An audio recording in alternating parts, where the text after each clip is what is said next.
Welcome to today's webcast, and I would like to introduce myself before we start. I am Cheryl Kingstone, and I am your moderator and presenter today, along with some other key contributors from Accanto Systems.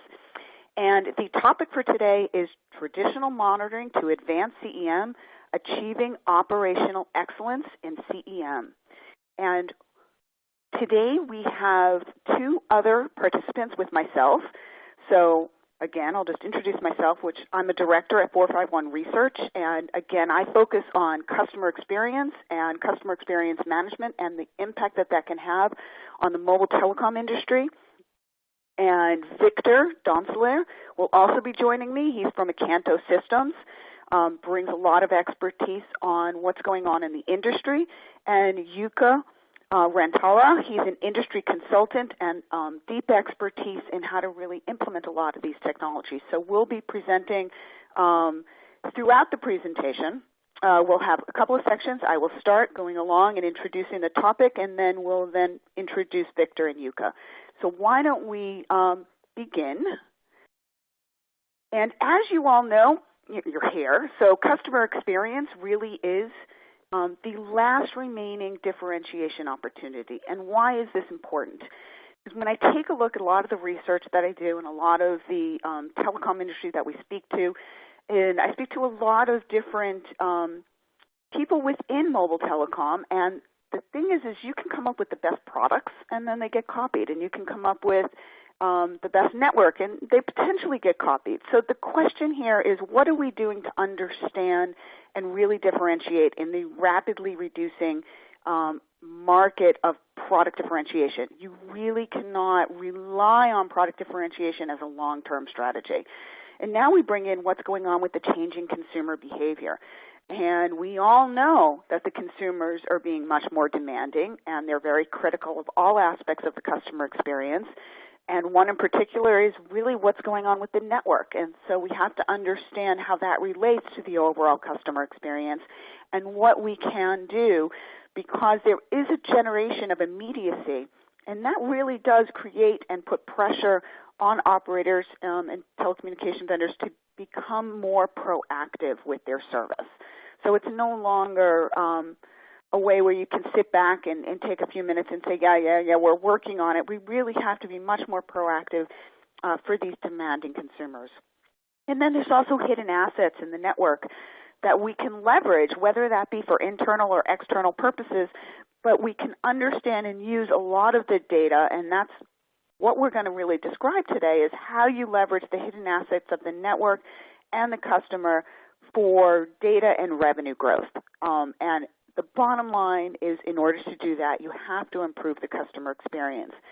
And there's one point here before I go into our definition of the customer experience, is why is this so important today, is if you really take a look at it, these devices are really difficult to understand. But not only that, is the responsibility still lies a lot of times with the mobile operators. So 47% of our surveys, this is a 451Research survey point, expect service providers to be responsible for the quality of the experience, for the apps, for the games, for the videos, and the devices. It's just not there, but it impacts the network. And it might not be really something that you're responsible for. It could be something that the app developer did. But in the end, even if they have that problem, they're going to be calling you, and they're going to be looking to you to fix the problem, whether that's right or not. And so a lot of times today we have a lot of finger pointing because we're not really sure where the problem is existing in it. Is it the app? Is it what's going on with the download? Is it the network? Is it the device? Is it the video? Is it the buffering? And so we have to start really getting a lot more granular to meet a lot of the consumer demands today. And why this is really important is the network impacts the entire customer experience. And so I take a look at what's called setting the sights on the ideal customer experience. And it really is across all four dimensions. And customer experience management is a top driver of telco transformation projects. And so investments in telecom infrastructure and online channels to support the customers are increasingly really important because of their digital lifestyles. Excuse me. And so we use this insight for making sure that we have the interactions that are consistent and dynamic and transparent across all four dimensions of the brand, the products and services, the channel and delivery and operations. And a lot of the information around the network can be a key differentiator for delivering and understanding how to achieve that competitive differentiator by viewing the world through the eyes of one's customers and then modifying interactions accordingly. And that's really where bringing network data, which we're going to talk about today, into the overall experience is absolutely critical. And so what this means and where we're trying to go across all the aspects of the customer experience is we're doing so-so when we really take a look at metrics for improving the overall customer experience. And so what I've done is it's taking a look at that journey. And there's a lot of successes, there's a lot of opportunities. And what we do is we survey, now it's perception, and there are ways to combine perception with reality, which we'll discuss. But just on perception, if we take a look at issues around company and brand, and that is basically, for instance, an NPS score on 0 to 10. And if you don't know what an NPS score is, it's Net Promoter Score. And that's going to be calculated as taking 9 and 10, ignoring 8 and 7, and then subtracting 6 through 0. And so when we look at the service provider and their reputation, along with loyalty programs, we really do have a negative NPS score when it comes to company and brand in this industry, pretty much on a global level. I mean, this is averaged out. Some regions are higher, some regions are lower, but the company and the brand pretty much, we're doing fairly well. Products and services, fairly consistent, not fairly well. Products and services, again, 3%, not great. Let me give you some context. When I average all of this out, a lot of times some regions have a negative NPS and some regions have a slightly positive NPS. But on average, really good companies have NPS scores of anywhere from 50 to 60 to 70 to 80% NPS scores on a positive side. And that's something we really need to consider. So products and services, what's interesting here is you've got competitive pricing, devices, discounts and promotions, and digital content. And where we're really failing in this and what's bringing it down is not pricing, believe it or not. That's one of the positive ones. It has to do with digital content, and it has to do with really where we're going with that digital content. And the devices have a pretty positive impact. And then when we come into the channel, this is where we're really failing. And so what are we doing for proactive service? What are we doing to really understand and deliver on the customer experience? Because that's the closest touch point we have. And so that's really what we're doing in the contact center, what we're doing in mobile phone and web self-service. And the one thing I do want to point out last, because it has a huge impact, is delivery and operations. So we're doing fairly well in network quality, but we still have a lot of hiccups. And as the industry moves to new networks and voice over LTE, we are going to potentially hiccup on that, because the one thing that's really doing well here is voice service quality, network data quality, and the overall experience is still pretty negative when it comes to certain regions are extremely negative and other regions are much better. And that's why you'll see a positive NPS score here. But it's not something that we have to sit on our laurels. We do have to completely improve it. And so how are we going to look to do that is really why we're here today. And so if you take a look at how we can improve the overall customer experiences, a lot of mobile operators and other operators are really beginning to use network data at the subscriber level to improve the customer experience across all four dimensions. And the way they're doing that is they're taking information out of the network to then look across all the dimensions. For example, what's going on with the actual network quality, the attempts, the success rate, the errors, what's going on in the devices, the connection, the manufacturers, the OS. And then how are we tying that also to issues in the network around what type, the congestion, the speed, the latency. And then what's going on with different applications? Who is the application? What's the type, the class, the media? But the best part about it also is you can tie that to what's going on, their behaviors. Where are they doing it? What is their location? How is their usage? What is their preference? And some of this really does prove out in a lot of use cases. And so where the use cases lie has to do in some of the adoptions. And let me just quickly move forward around this. And so when you look at these bubbles, they're a little bit hard to read, so I do want to point out, because I meant to point this out at the beginning of the session, that these slides will be available, and there will also be a recast of it within an hour. So don't worry about writing things down or doing any of that, so you can go through it after. But what is important here is that there's multiple use cases. There's non-real-time use cases, and they're real-time use cases. They're internal operations, and they're customer-facing operations. And this is not a quadrant where in the lower left-hand corner it's bad and the upper right-hand corner is better. Absolutely not. All of these use cases are extremely important. It's just we're much better today at understanding and using network information for network planning and network optimization and service assurance today. But what we're not necessarily doing is looking at it in a granularity level. We're potentially seeing that the networks are up, but we're not tying the actual individual subscriber behavior into those use cases today. So very much we're around a network-oriented operation center instead of being more of a customer-oriented operation center. And that's what's critically important. So things around network optimization and service assurance can take on a different flavor in the future when we're pulling out much more granular data as it relates to the overall customer experience and their usage.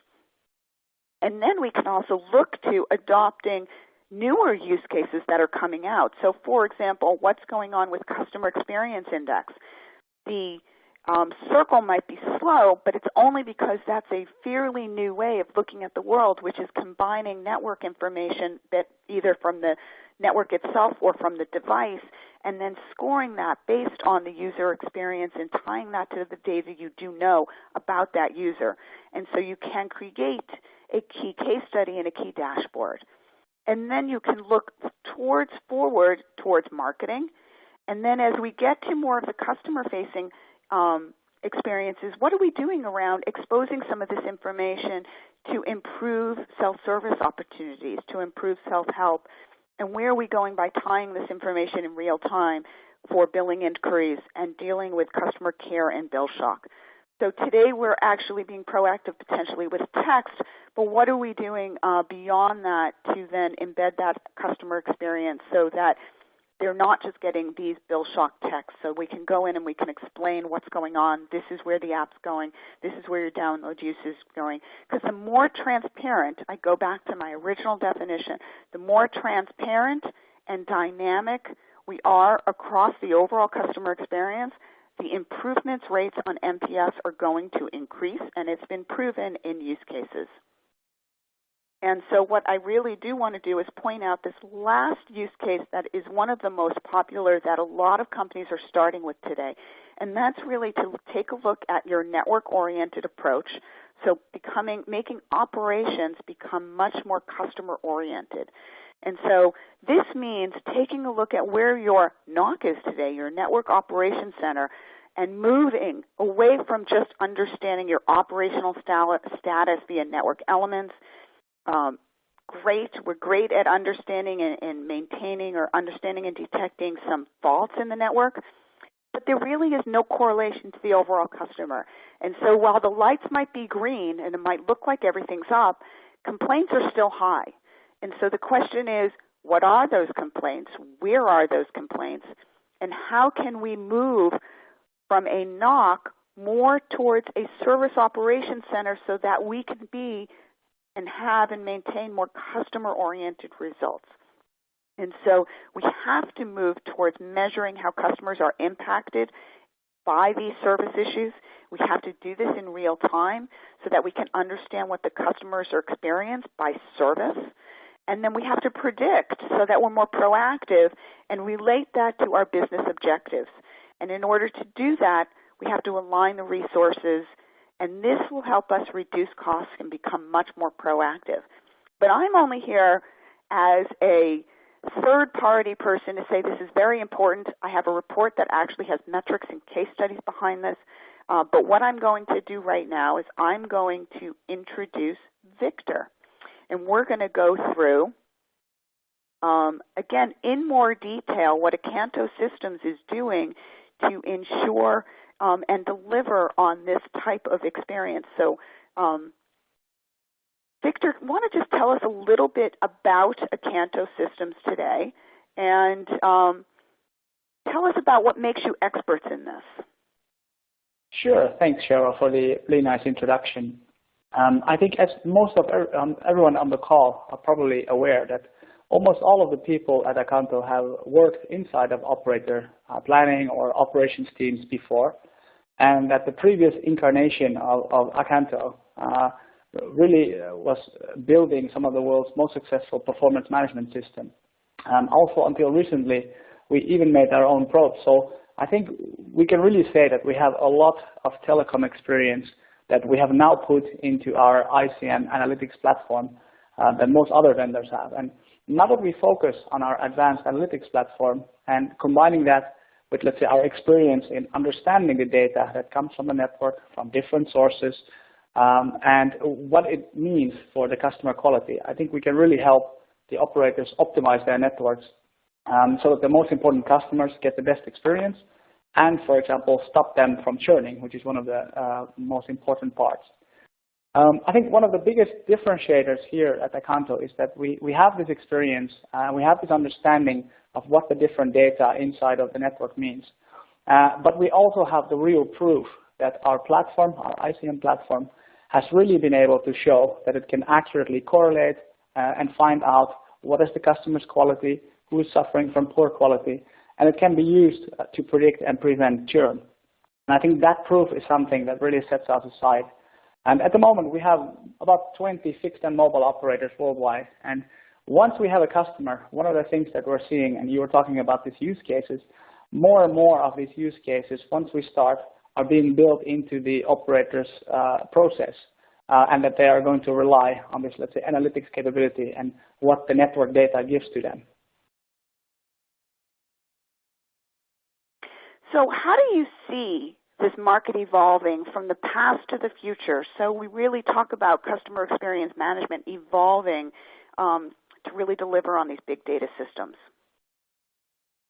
Yeah, that's a good question. So from the Accanto side, I think we see a few challenges that customers are facing when they implement this, let's say, more advanced analytics. I think first that we see that there's a variety of maturity levels for the customers. So, for example, some customers are still using just basic network monitoring as their main tools to check the quality of the network. But others have implemented, let's say, things like probing, and they are able to monitor some customer-specific things, such as voice calls, for example. So each customer is really on a different maturity level when it comes to using the data that they get from their systems.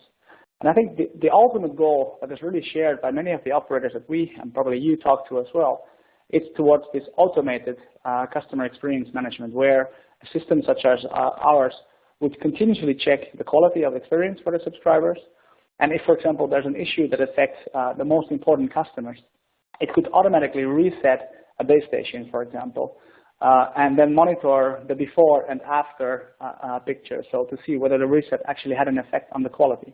And if it did, great, then we just had, a very good system that was able to regulate itself. But if it didn't, then forward that to a manual process. And I think this is something quite new. The technology for this is already built into, for example, our ICM, but often there's still the trust issue on the operator side, which really comes down to how much do they trust the data that they're getting from the network, how much do they trust the analytics capabilities and the analytics recommendations given by a platform like ours. And maybe more importantly, do they really allow their network to be adjusted automatically? And I think we have some really interesting work going on in that area with some of the more mature customers. Second, another challenge that we see inside of the operators is that there are still silo approaches. So many operators use several systems such as performance management, fault management, probing, but they're all not combined into one single view of the customer. So they really have those systems, but they're really silos. And this makes deciding where to optimize the network in order to improve the customer experience much more challenging, because it's manual work, it takes more time, and a huge amount of data that needs to be analyzed manually. And often, I think the thing that is missed is the patterns between these silos. So for example, if you can see that there's call drops in a certain area, if you would automatically link that to, for example, information about radio conditions, you could match immediately these two, so that you really can see what caused that issue. And in order to make the most use of, let's say, existing information and to be accurately monitoring the quality of experience of the subscribers, I think it's really important that these systems, and especially the analysis of the data, should be combined so that real decisions can be made. And I think a third and last challenge that we see is that in many operators there are these, very big data projects going on, and big data, as a promise, aims to solve everything, from marketing to core network optimization. And I think what we are seeing is that these projects tend to be very long and tend to consume a lot of resources, both internally and externally. So that some operator buys a platform and then has to deploy a lot of people to make those use cases and develop them, test them. And what we believe, and I think that the whole industry should do, is that we can add value by working together there in this big data project, so that they are basically, let's say, utilizing the ready-made existing analytics already, and not spend 2 years trying to reinvent the wheel and make the use cases from scratch, but start with something proven. Start with some analytics that can, for example, really predict churn already from day one. So as an industry, I think we should aim for this ready-made analytics rather than trying to build everything ourselves, because that makes those projects otherwise into these classic projects that will deliver little but consume a lot of time and resources. So those are basically the three challenges that we see within the operator space. And so the reality is this isn't theoretical. So Accanto has a real-life example about how, because you keep mentioning improving churn, but here's a real example that you've actually implemented.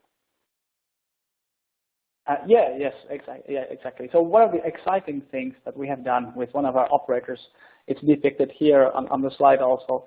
It's very simple on the outside, but it's very complex on the inside. So this is one of our customers, and they are accurately following, let's say, NPS scores, these Net Promoter Scores on all levels. So all the managers and all the people get basically their bonus or not based on NPS scores. But in order to predict, let's say, these NPS scores, they never had this kind of technical component as part of the equation. So from research, that we know that about 40% of the satisfaction of a subscriber is related to this network quality. So that's quite a lot that influences NPS. So what they did is they work with us to be able to monitor the customer quality for both voice and mobile data.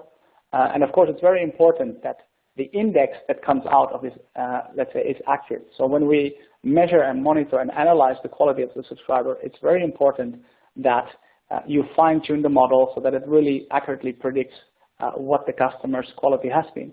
But I think we went one step further here. So we analyzed the data of people that have responded with, let's say, more negative NPS values. And what we did is we correlated that to what their technical quality index was. That was calculated by our platform. And interestingly, our model really worked. So we could clearly see that people with a bad NPS score had about 50% lower technical quality score than an average subscriber.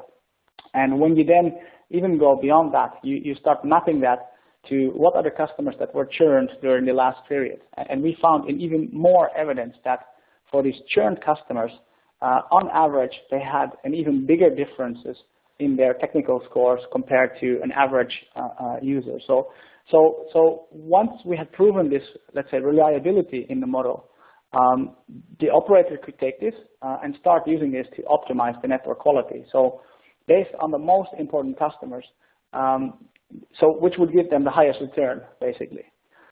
So basically, we had shown that by doing this, we saved a considerable amount of, let's say, high-value customers, so people that are really important and had technical issues that were close to churn rates with their technical index. And with that, we were able to save those customers from churning.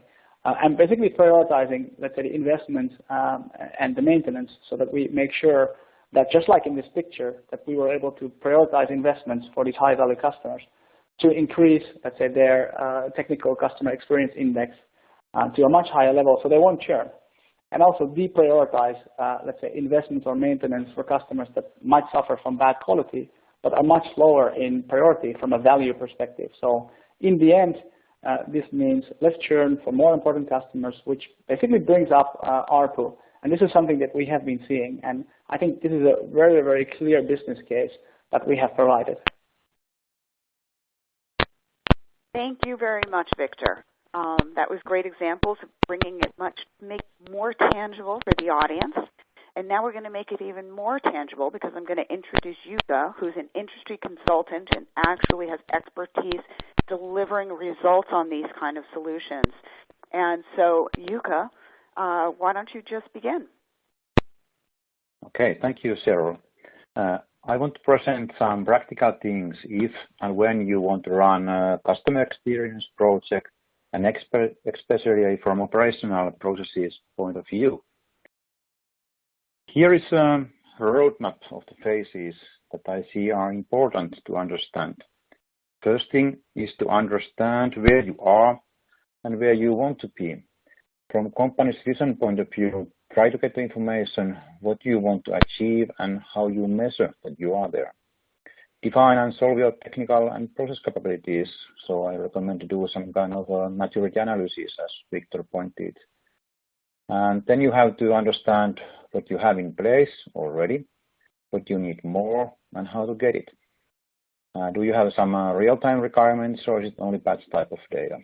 And also you have to check the technical capabilities that you need as a basement for the CEM project. Unique systems like CMDP, you need the topology, grouping information from CRM, etc. And also you need to think about how to integrate and maintain those data integrations. Once you have all data available, I think about you should just start creating dashboards to get some kind of touch how things are going. Is the data valid? Can you trust it?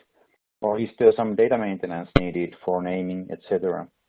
And when you are sure the data and calculation are okay, think about automation and some simple use cases that you want to run through the process and test that you can implement these things through the whole process. Try to group data and see the first customer, location, service-based KPIs.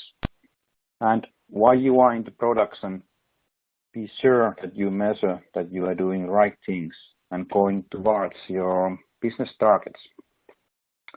I have done that kind of operations center project quite many times. First ones already in the late 90s in Finland and multiple in Germany when they opened competition in long distance international and internet services. And during the last years I have managed SOC projects based on the Accanto systems. And the next slides, what I have here, I'm going to share some practical issues and lessons learned, what I have faced during this project, and especially when trying to implement those into the process. Okay, what you need to think about to be aware, like the incident management process is used to work directly with the element management systems. Those processes are prioritized based on the fixed SLA and SLAs. So be aware that your process is prepared and also motivated to change the way of work. And there are also some cultural things that is normally in place. If you think about what SOC is doing, measure from customer point of view, manage quality of your NOCs and subcontractors work, change management, they have a veto rights, notify customers, escalate cases and so on. So they are not working with the network elements anymore. That's the job what the NOC is doing. So you can think about all your operative teams as a subcontractor and measure those using the quality of experience point of view. There's always some performance issues in place, and you have to think about very carefully when you need the real-time information. But it's still the cost factor and the performance problem might occur in this area. So I think about that SOC can work in minutes level, and the NOC may work something like 15 minutes level, but the problem management function I think it is happy with 1 day level and the planning, 1 week to 1 month. So don't push the real-time information in all places if they cannot manage and use that kind of information. The data point of view, based on your maturity analysis, you should have a view what kind of CEM functions is possible to create. Building CDRs, as Sarah mentioned, it is okay for marketing and churn management. But if you want to have customer-driven operations, you need more. Grouping technologies and signaling CDRs gives you much more new KPIs and possibilities to create more flexible use cases. And also grouping of the data is not a simple thing to enable. You need to have integrations to CRM, inventory, and topology. Those things are more or less mandatory things to do. So you need to grouping dimensions to get the IMSI list for VIPs, important companies or products and so on. And also grouping the cell IDs to get location-based KPIs. The technology point of view, if you create automation and run the use cases, you have to be sure that the data is accurate and you can trust it. If you think about the human capacities, if you have to react in minutes, it has to be automated action. People is not capable to do, I think, any decision based on the information from multiple systems under 15 minutes. That's my feeling. And the decision is not the same every time because we are not the same. And once again, about the processes, it has to be ready to do things differently. It's not anymore straightforward on-off information. You have to accept and work with silent signals from the network instead of the hard up and down information. It's not easy for some people to do that kind of work. It is not exactly broken and you can fix it, or it might happen after a few hours or a few days, but you can do that proactively and try to fix that before it's really broken. And what I think about here that in my opinion, I worked very hard with to integrate these things into processes and so on. To be honest, people are basically all lazy and not willing to do anything extra. So I prefer to implement only results and exceptions to existing tools rather than pushing them new tools with some nice fancy new features. So don't try to push very sophisticated tools to your experts if they are not ready to use those in their daily work. It just gives some kind of problems later on. So integration, the processes, follow the research, measure it against your business target, and listen to your customer and what problem you are actually trying to solving for them. So hopefully you get some ideas for this short presentation and things to do and be aware, but not too scared to start your CEM implementation project. And I guess it's now some questions, so I pass through back to Sherry. Absolutely, Okay. Thank you. I did mean to mention earlier that we can definitely take your questions, and I want to point to everyone, there is a Q&A section, and feel free to enter any of the questions to any one of us, and we will now begin to take them. And so we do have a few questions to start off with. And so what I want to do is ask this first question. How do you ensure that the processes action the recommendations from the tool? And so actually I'm going to give this one straight to Jukka, so because it's a little bit more on the technical side. So do you want to answer that one? The first one? Yeah, so the question is, how do you ensure that the processes action the recommendation from the tool? Yeah, actually I'm a very practical guy and I have a simple and clear way to do that kind of, and how to commit your team to work based on your CEM vision. My way is to do it. It's as simple as that: walk through the process and ask everyone to sign a physical paper that they are working with the new way and they have nothing against these rules. So we work as a team and we have done this together. That kind of paper they have to sign. So surprisingly, there are not so many against the transformation anymore. That's the very practical issue, but I haven't noticed that it works quite nicely in that way. Okay. Okay. So the next question, and again, feel free to put some questions into the Q&A section, and we have plenty of time to go through them. So the next question is, how does this strategy fit with other big data initiatives that are up and running in the operator? And that's a really good question because it is very complementary to a lot of the big data initiatives that are already out there. So Victor, do you want to start, and you can add in? Sure. So like we discussed in the earlier part of the presentation, we see a lot of operators that have, let's say, in parallel, a process for, let's say, CEM, more on the network operations side, using customer quality data to improve the network and the processes. And then on the other hand, we see a lot of big data initiatives coming maybe more from the IT side in the operator. And I think that they are complementing each other. I mean, what big data promises is, of course, big data. So a lot of storage for your data, long-term storage. It also promises a lot of different data sources. So getting information from CRM, getting information from other places, which is great. I think where, let's say, the advanced analytics that we work with fit or complement this nicely is that traditionally the big data is more non-real time. So when you talk about network operations and you really want to know things, the minute they happen, you want as little delays as possible to see that there's a quality issue and not wait for a monthly report coming out of a big data system. So I think that's a very nice complementary where the advanced analytics in the operations side is more real time, and whereas the big data is maybe more non-real time. So having said that, of course, it's great that we can use one place where we can feed information. So information information from ARPU, for example, about the users, about who are the corporate customers, the VIP customers. If all of that data is available in one place, we could easily and nicely fit that. So we can take that from the big data system and use that within our own, let's say, analytics tools. So we can prioritize things for the most important customers, for example.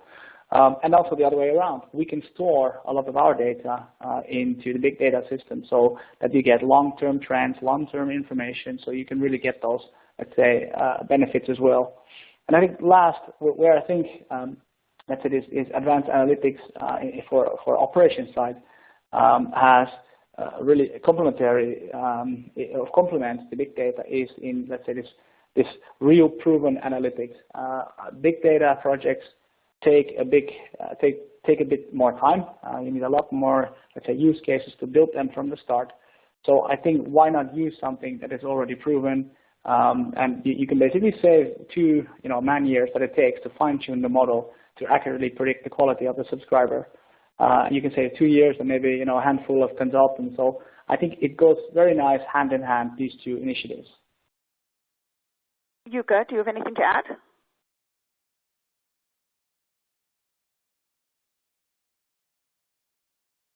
Yeah, I think for what I see here is some fun practical issues also to run the big data project. What I have learned that you have to think about that it's not only one-time big data analytics projects, which it normally is run against the history data and so on. I rather see that it has to be a continuous process, and as an operative guy, I rather think about always the real-time analytics and big data, how to use in the real-time issues, and how to use the history data against the real-time data and what to do there. And normally there has been quite many big data projects, and it hasn't been so successful because they are not so clear targets, and the domain knowledge for who is providing this analytics is not so high level. It's some normal high-level system integrators compared to like Accanto ones. They have the domain knowledge about the mobile operators and these things. So it should be much more successful when the provider has also some kind of knowledge in the area and they run this. It's not just like a black box and try to do the analytics. Yeah. Yeah, and I totally agree. one more point, and then we'll go on to the next question, and feel free to continue adding questions, is it is very complementary. And so the problem that I've seen before is that it's just everyone's like, well, my big data projects aren't necessarily giving me the actionable results that I've seen. And so what I've seen is that by tying more of the network data at the individual level, it's a fundamental piece of it, and it really does improve and make it more accurate. And so some of the results I've seen is definitely predicting churn better 2 to 3 times. It actually improves marketing effectiveness. I've seen it have a 20% improvement in network availability, and these are just adding in more depth into the data discovery process. And you're also, I saw another customer had a 75% reduction in customer claims, right? So that impacts the channel and delivery operations due to a major fault. And so there are metrics all over the place, and it really does extend what you're doing today. And so there's another question, and it says, how do you know when to trust the analytics and data enough in order to automate the operations? And I agree, that is a great question, because one of the things I've seen is we're concerned about automating. And Victor, you mentioned some of this in your presentation, so do you want to just potentially expand on that? And you could feel free to add in also. Yeah. So I think this is the promised land of customer experience management, where your system automatically optimizes your network, and only in cases where it doesn't, it reverts to manual input. But I think trust is established. It takes time. I think that's the first thing, but it also takes data. So I think one of the things that we are seeing is that in order to trust the analytics as much, you need to be able to get as much data as you can into the system. So of course it's good to get information from one data source, but what we see is the accuracy of,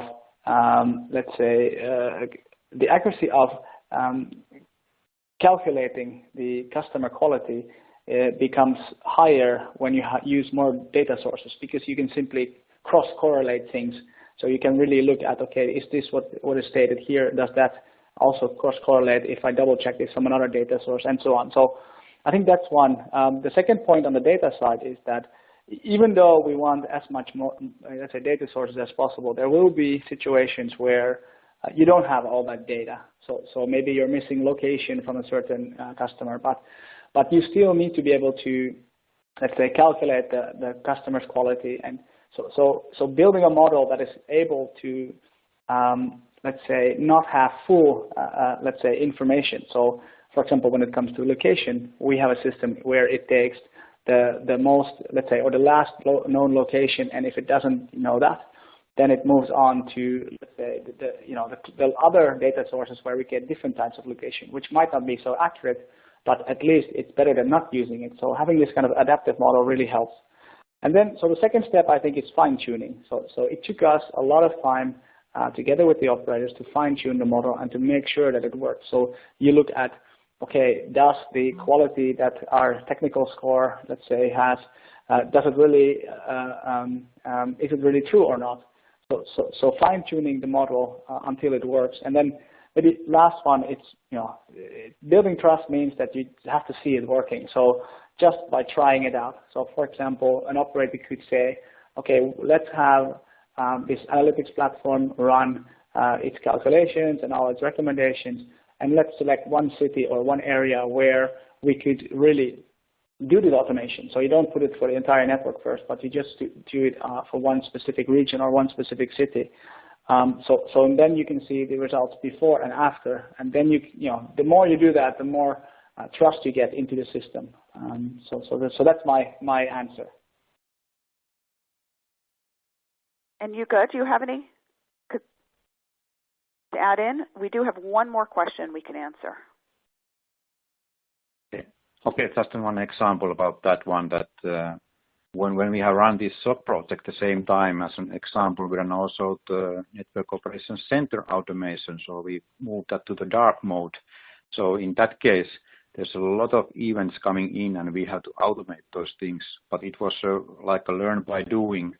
it generates a huge amount of new tickets to our workflow system, and there were a lot of people who were not so happy because their bonus goes down because they have committed to decrease the amount of tickets and so on. But it was a learning process to go through and use the expert there and what kind of combination and cross correlation you can do and automate the ticketing system is going forward there and all that things. So I just push people to do this, learn by doing and not think about too much. Just testing in the limited area and do things going on. That's the case. Okay. And we do have a question. It's completely opposite the question of when to automate. One of the questions actually is coming in. We don't actually know who should be the owner of this project, and so it really has had a problem starting it. So it's basically the question is about who owns the project, meaning network operations versus marketing versus customer care. I think really where this question is going. And to be honest with you, I get this question a lot from the operators that are evaluating putting in place a customer experience management, especially driven out of the network. But the question I usually put back is, it has to be used across all the different departments, right? It isn't just a network tool. So in the end, if you're really going to get a lot of leverage from this, you need to have buy-in from all the different departments. And so it really has to be led from an executive, and there has to be someone in charge of the customer experience that can rally all the different departments. And some companies believe that the customer experience does live with the contact center because that's the point of reference to the overall customer experience, the closest point.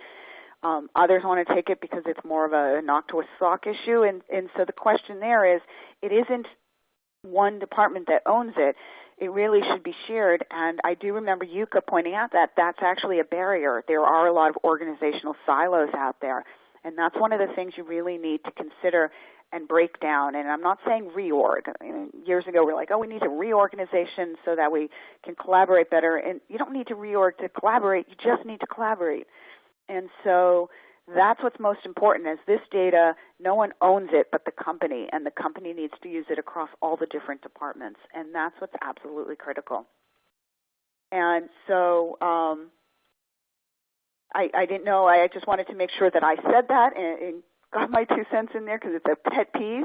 But does Jukka or Victor have anything else to add to the whole organizational structure and silo issue? But most important thing that you should have a promoter, somewhere who owns that in the high enough level. It has to be commitment from the very high level in your organization and be like a promoter for this whole thing. I agree. And it's absolutely critical, and it can make or break a project. So have that champion. And so at this point, what I do want to do is just, if there's any more last-minute questions, I'm going to pause here while someone puts in their last question. But other than that, I do want to just wrap up and let people know that that they can download the presentation, and a link will also be available about an hour from now if you want to share it among your colleagues. And as an industry analyst, I'm always around to answer any independent analysis of this. I do feel very strongly that this is an important initiative that should be undertaken in all of the service providers out there. And you can reach me through Accanto Systems, and they can forward along, or you can reach me at cheryl.kingstone@451research.com, or find me through LinkedIn. And at this point, they will also be, I've been told they will have the link sent to them directly, I think. I'm not sure. Or it will be posted. We will definitely let you know. And any last-minute questions? If not, we will definitely now say goodbye and bring it to a close. So thank you, everyone.